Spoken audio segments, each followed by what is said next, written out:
Commander Zixthar's three eyes narrowed as he studied the holographic display. The Velkorn Armada, pride of 7 star systems, hung in perfect formation around the disputed colony world of Epsilon Tertius. 200 warships, their weapons charged and shields at maximum, represented the largest military force the Galactic Council had assembled in 3 centuries, and the humans had sent 1 ship. "Scan it again," Zixthar ordered, his mandibles clicking nervously. There must be others hiding in stealth mode. His tactical officer, a young Velkorn named Shikal, manipulated the controls with trembling appendages. "Sir, long-range scans show nothing. Medium range shows nothing. The gravitational sensors detect only 1 human vessel. It's just the one." Zixthar felt his secondary heart begin to race. Something was wrong. Terribly wrong. The humans had been part of the Galactic Council for only 40 standard years, but in that time, they'd gained a reputation. Not for their military might. No one had seen them truly fight, but for their unsettling calm in the face of overwhelming odds. Other species panicked, negotiated, or surrendered. Humans simply smiled and said, "Interesting." "Open a channel," Zixthar commanded. The view screen flickered to life, revealing a human female in a crisp naval uniform. She had dark skin, close-cropped hair, and eyes that seemed to look through Zixthar rather than at him. The nameplate on her uniform read, "Captain Amara Chen."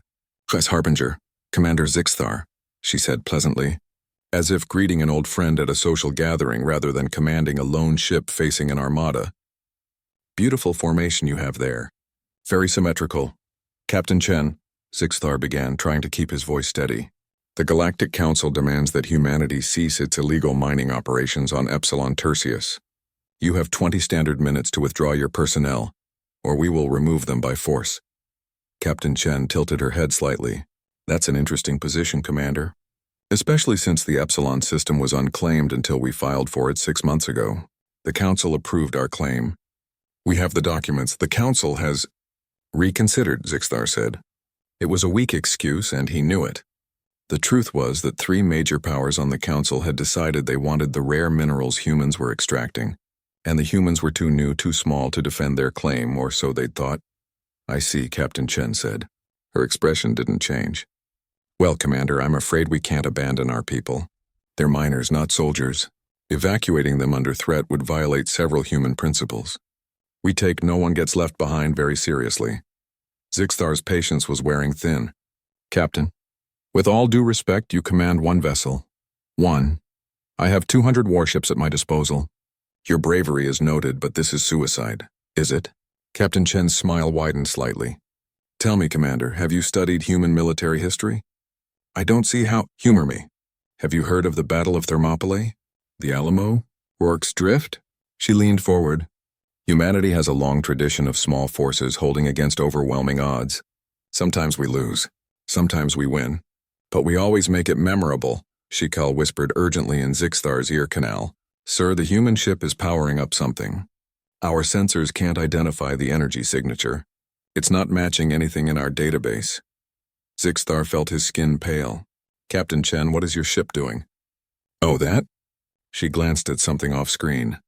"We're just warming up. You gave us 20 minutes. We have 18 left. I thought I'd use the time to tell you a story." "A story? About why we only sent 1 ship," Captain Chen continued. "You see, Commander, humanity learned something important during our early space exploration. We learned that building hundreds of adequate ships is expensive, inefficient, and honestly, kind of boring. So we asked ourselves, what if instead of many ships, we built a few absolutely extraordinary ones?" Zixthar's mandibles went rigid. What kind of ship is the Harbinger?" "The Harbinger is what we call a Titan-class vessel," Captain Chen explained conversationally. "We have 12 of them. Each one is designed to operate independently against any threat, anywhere in known space. Would you like to know what makes them special?" Before Zixthar could respond, his tactical display exploded with warnings. The single human ship was suddenly broadcasting on every known frequency. Its shield signature was expanding. Energy readings were climbing to impossible levels. "The Harbinger," Captain Chen continued, "carries a complement of 3,000 autonomous combat drones, each with its own AI and enough firepower to cripple a cruiser. It has defensive systems that can intercept 98% of incoming fire.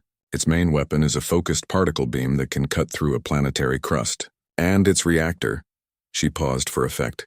Its reactor can output more energy in 1 minute than your entire armada produces in a day. Shikal was stammering now. Sir, the drones are launching. Thousands of them. They're taking up attack formations around our fleet. They're already inside our defensive perimeter. But here's the thing, Commander, Captain Chen said, her voice taking on a harder edge. All of that? The weapons, the drones, the shields. That's just the backup plan. The real reason we only sent one ship is simpler. Zixthar could barely speak. What? What is the real reason? Captain Chen's smile vanished. Her eyes became cold, calculating. Because we only need one. The Velkorn Armada represents your entire military capability. Every ship you have that matters is right here, right now. The Harbinger? It's one of 12. And Commander, here's what I need you to understand. If you fire on us, if you harm one human miner on that planet, I won't just destroy your armada. I'll make sure the wreckage orbits Epsilon Tertius as a permanent reminder of what happens when someone threatens human lives. The bridge was silent except for the frantic beeping of alarms. You have 17 minutes left in your ultimatum, Captain Chen said. I suggest you use them to contact the Galactic Council and explain that the Epsilon claim stands. Or don't. Your choice. Zixthar looked at his tactical display. 200 ships, an entire armada, the pride of the Velkorn Empire, and surrounding them like a swarm of angry insects were thousands of human combat drones, each one maneuvering with impossible precision. One ship. The humans had sent one ship. And somehow, Zixthar realized it was more than enough. His manipulator moved to the communications panel. Helm, reverse course. All ships return to home base. He looked back at Captain Chen. The Council will be informed of the situation. Captain Chen's pleasant smile returned. Thank you for your understanding, Commander. Safe travels. The view screen went dark. As the Velkorn Armada began its retreat, Shikal quietly asked, Sir, why did we back down? We still outnumbered them 200 to 1. Zixthar's 3 eyes remained fixed on the human ship growing smaller in the distance.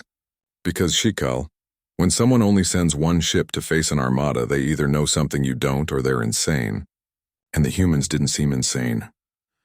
In the weeks that followed, a new understanding spread through the Galactic Council. The humans were not just another species to be pushed around. They were builders of wonders and wielders of terrible power. They believed in proportional response and fair play and giving warnings. But when pushed, when their people were threatened, they would show up with exactly what was needed. No more, no less.